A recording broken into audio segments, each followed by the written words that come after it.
Duar, Telkomsel kena gugatan 16 triliun akibat kasus kebocoran data. Ditulis oleh Nina Nur di seaworld.com. Akhirnya Telkomsel mulai merasakan imbas negatif akibat kasus bocornya data Denny Siregar.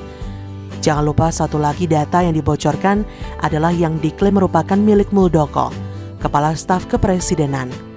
Pelaku yang membocorkan data Denny Siregar ke akun @opposet6891 memang sudah diringkus oleh pihak kepolisian. Kemungkinan besar penangkapan ini berkat data yang diserahkan oleh pihak Telkomsel sendiri. Namun, tidak menjamin bahwa Telkomsel sudah lepas dari segala masalah. Masih banyak buntut masalah yang kemungkinan besar akan muncul. Pertama, tentu dari korban, yakni Denny Siregar sendiri. Selain pelaporan kasus secara pidana, pihak Denny Siregar sudah berencana untuk menggugat Telkomsel secara perdata. Karena soal kebocoran data memang bisa digugat secara perdata. Ini saya dengar dari video yang dibuat oleh Permadi Arya ketika dia menanyakan hal itu kepada kuasa hukum Denny Siregar, Mu'annas Alaidin. Kedua, itu baru Denny Siregar. Jika yang disebarkan oleh akun @opposet6891 adalah benar data Pak Muldoko, maka kembali Telkomsel harus bersiap menghadapi gugatan dari pihak Pak Muldoko, kan?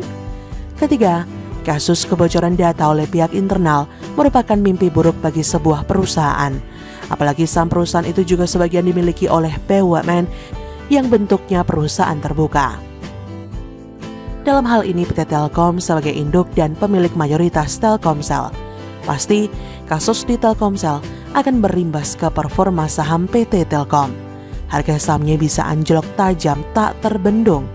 Keempat, kredibilitas Telkomsel jadi merosot, termasuk kredibilitas perusahaan induknya PT Telkom. Soal merosotnya kredibilitas ini sudah mulai dirasakan oleh para admin akun media sosial Telkomsel, misalnya di Twitter dan Instagram. Juga jadi mimpi buruk buat mereka. Diserbu puluhan bahkan ratusan pertanyaan dari netizen pelanggan Telkomsel soal keamanan data pribadi mereka. Silakan saja pembaca cek akun resmi Telkomsel di kedua platform itu. Saya yakin adminnya sudah dalam kondisi teler dan enak. Dibombardir dengan pertanyaan serupa dari ratusan netizen. Saya yakin para petugas CS via telepon pun mengalami hal serupa. Kasihan sih, tapi itu adalah konsekuensi sebuah kesalahan. Merosotnya kredibilitas perusahaan ini akan memberikan PR panjang buat Telkomsel. Upaya untuk memperbaikinya tidak bisa dilakukan hanya dalam waktu sehari 2 hari saja. Pekerjaan yang pelik dan butuh waktu lama. Kelima, dan ini tidak masuk dalam prediksi awal saya, yakni kemudian ada pihak di luar Denny Siregar dan Pak Muldoko yang memperkarakan Telkomsel. Inilah mereka yang menggugat Telkomsel secara besar-besaran. Dilansir mall.id, para penggugat ini menggunakan kasus kebocoran data pribadi Denny Siregar sebagai pintu masuk untuk menyampaikan gugatan class action terhadap Telkomsel. Siapa mereka ini? Para penggugat tergabung dalam tim advokasi pelanggan Telkomsel. Koordinatornya Ferdinand Sitomorang menyatakan ada 3 pihak yang akan digugat. Gugatan akan dilayangkan ke PN Jakarta Selatan pada Rabu mendatang 15 Juli.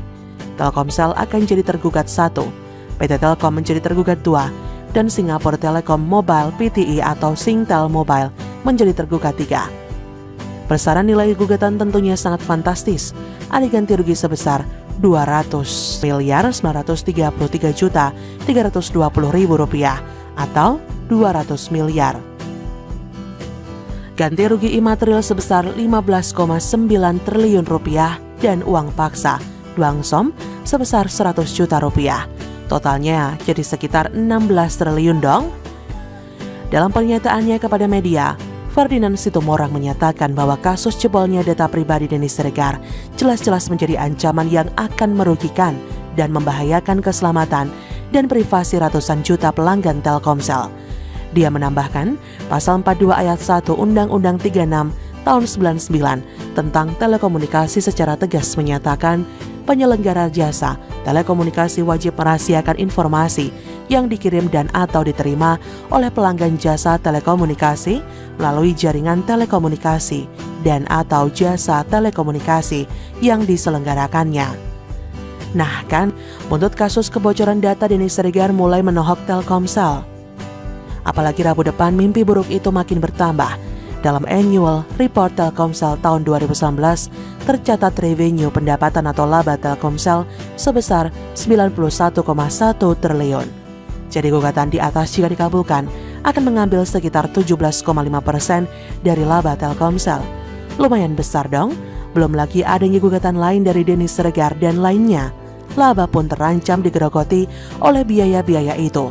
Rugi besar Telkomsel. Belum lagi waktu dan personel yang harus disediakan untuk mengurus segala macam gugatan itu. Pucing pala para petingginya.